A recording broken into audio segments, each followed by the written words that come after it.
देखो इधर क्या लिखा है, how does the force of gravitation between two object change.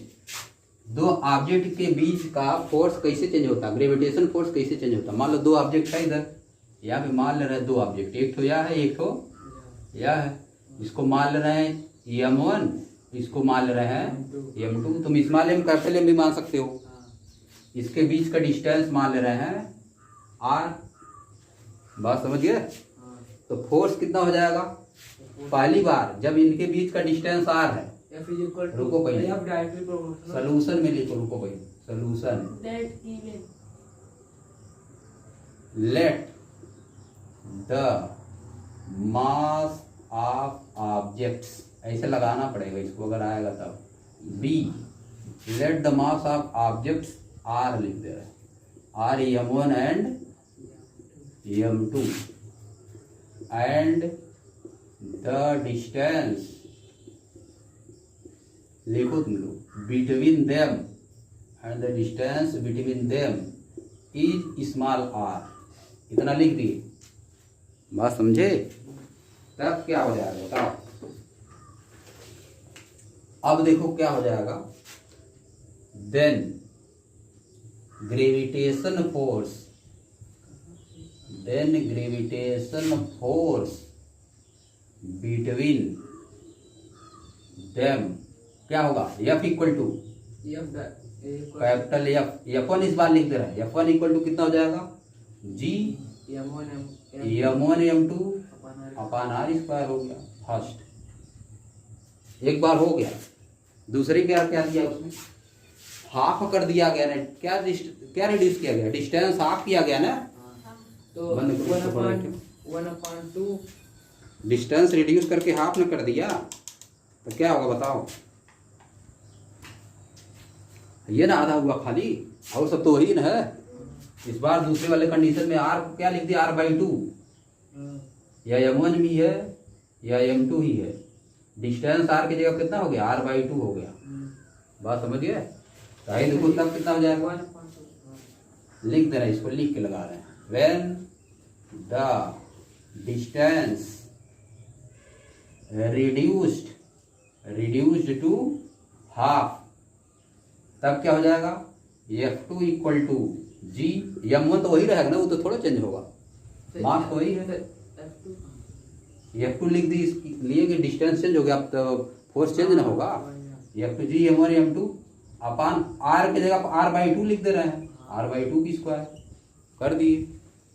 अब देखो कितना हो जाएगा, G m1 into m2 r square by 4 न हो जाएगा, तो 4 ऊपर चला जाएगा, तो हो जाएगा माइनस में।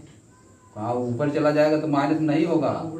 4G m1 m2 अपान r स्क्वायर आ न गया, यही ना आएगा। इसको मान ले रहे हैं 2।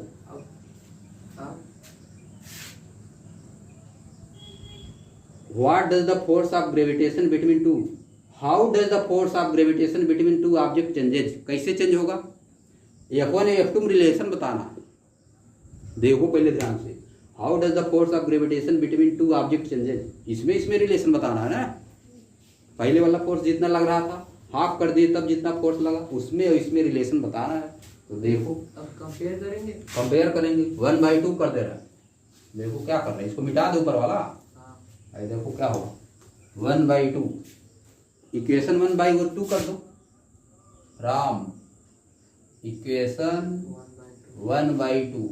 अरे देखो क्या हो जाएगा, F1 अपान F2, F1 अपान, काट दे डायरेक्ट, लिख के काट।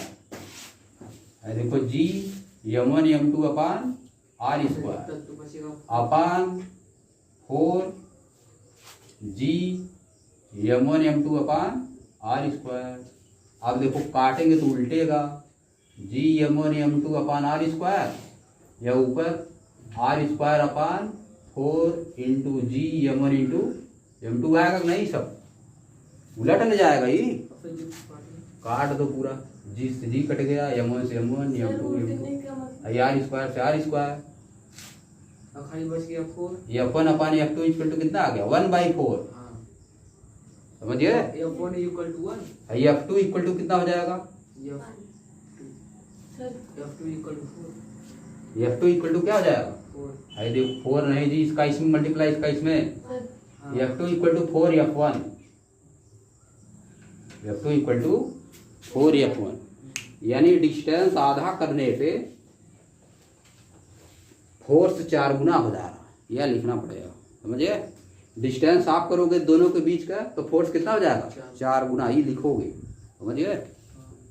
बात समझे, यही रिलेशन निकालना था, F2 इक्वल टू 4F1, समझ गए। How does the force of gravitation between two object changes, 3 गुना बढ़ जाएगा फोर्स, कितना बढ़ा, 3 गुना बढ़ा, 3 गुना बढ़ा, हो गया 4 गुना, कितना हुआ, बढ़ा कितना, 3 गुना बढ़ा। पहले F1 था ना, इधर देखो, पहले F1 था, अब कितना हो गया, 4F1 हो गया।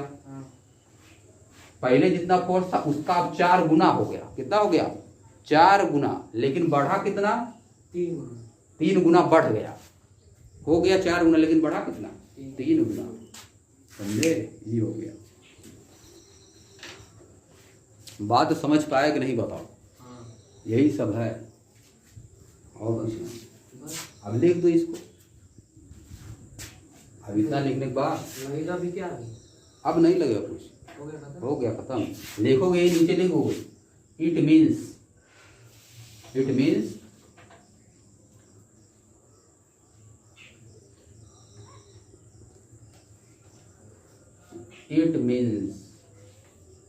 The force will be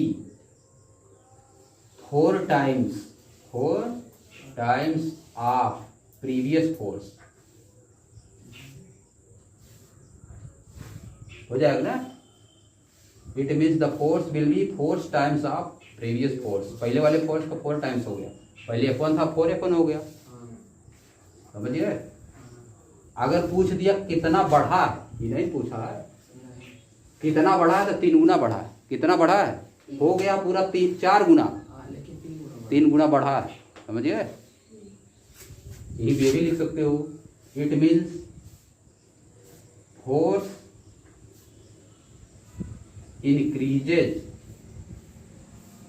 3 times, force increases 3 times, हुआ कितना, 4 गुना, लेकिन बढ़ा कितना, 3 गुना, समझिए, यह हो गया आंसर।